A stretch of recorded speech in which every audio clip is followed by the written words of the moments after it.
আজ যে ভিডিওটা আমি আপলোড করছি সেখানে আমি দেখিয়েছি আমি কিভাবে চিলি প্রন বানাই সেই রেসিপি। বলতেই পারি এটা চিলি চিকেনের সাবস্টিটিউট। খুব ইজি একটা রেসিপি। চিংড়ি মাছগুলোকে ভালো মতন পরিষ্কার করে ধুয়ে নিয়েছি।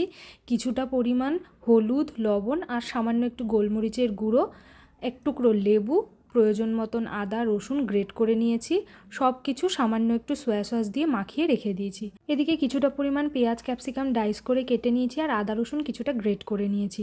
আর মাছটাকে সামান্য একটু কর্নফ্লাওয়ার দিয়ে ম্যারিনেট করে নিয়েছি।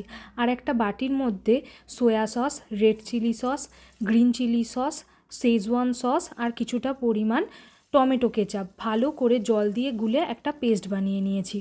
এদিকে কড়াইতে তেল গরম করে চিংড়ি মাছগুলোকে খুব সামান্য হালকা পাতলা উল্টিয়ে হাই ফ্লেমেই আমি ভেজে তুলে নিয়েছি। ওই তেলের মধ্যেই গ্রেট করে কেটে রাখা আদা রসুন কুচিটা আর দুটো মতন কাঁচা লঙ্কা চিড়ে এর মধ্যে দিয়ে নিয়েছি। হাই ফ্লেমেই সবটা ভেজেছি এবং তারপরে অ্যাড করেছি ক্যাপসিকাম। আর আমার কাছে এক টুকরো মতন একটু টমেটো ফ্রিজে কাটা ছিল, তাই ওটাকে আমি দিয়ে দিয়েছি। তারপরে অ্যাড করেছি পেঁয়াজটা। হাই ফ্লেমে জাস্ট 1 থেকে 2 মিনিট একটু নাড়াচাড়া করে নিয়েই দিয়ে দিয়েছি সমস্ত রকমের মিক্স করা সসগুলোকে। তারপরে এর মধ্যে দিয়ে দিয়েছি ভেজে রাখা চিংড়ি মাছগুলোকে।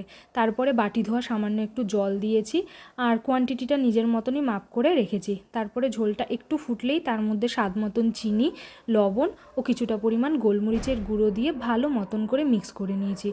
গ্রেভিটা একটু গাঢ় গাঢ় হলেই কিছুটা পরিমাণ ধনেপাতা কুচি ছড়িয়ে ভালো করে মিক্স করে নিয়ে একটা পাত্রে ঢেলে নিয়েছি। আমি একটা কাঁচা লঙ্কাকে খুব সরু সরু পাতলা পাতলা করে কেটে নিয়েছিলাম, সেটাই ওপর দিয়ে একটু ছড়িয়ে দিয়েছি দেখতে ভালো লাগবে বলে।